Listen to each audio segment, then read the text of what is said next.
Hello mga ka-abroad, mga ka-ex-abroad.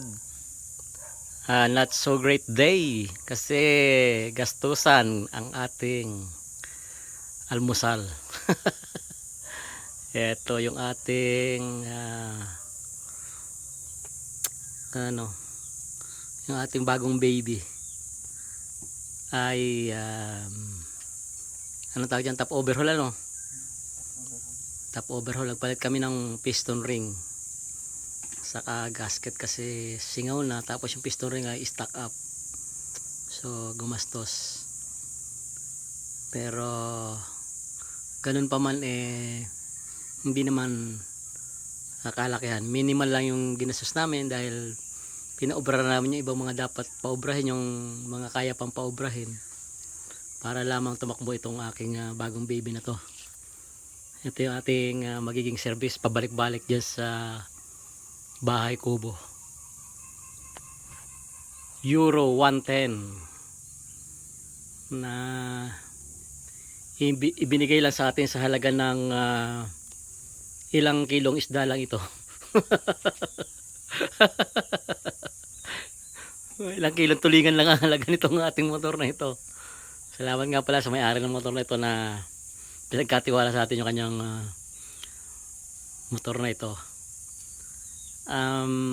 Ito, napaandar namin ito noong nakaraang araw. So problema, hard starting, tapos sumusuka na ng langis. Yung pala ay stuck up yung piston ring.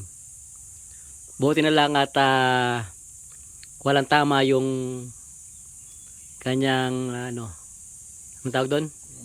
Cylinder block. Ayan. Walang tama yung kanyang cylinder block ito.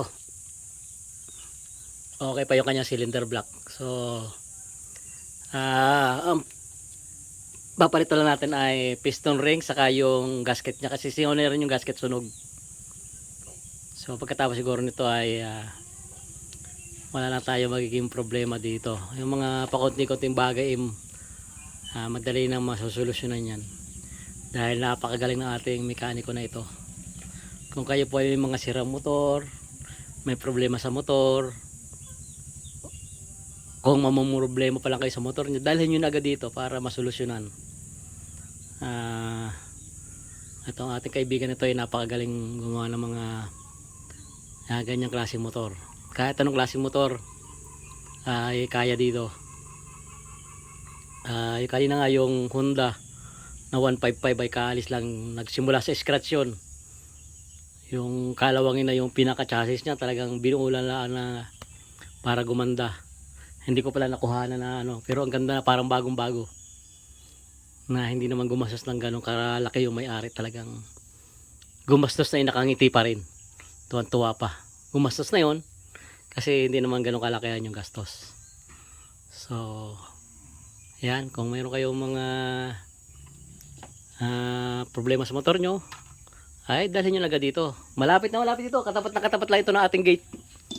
Kung kayo ay magagawi dito sa Sitio Sinturisan, ayan, yung mga motor nyo huwag yun ang patagalin ng sira. Talagang dito ay masusolusyonan yung mga problema nyo na yan.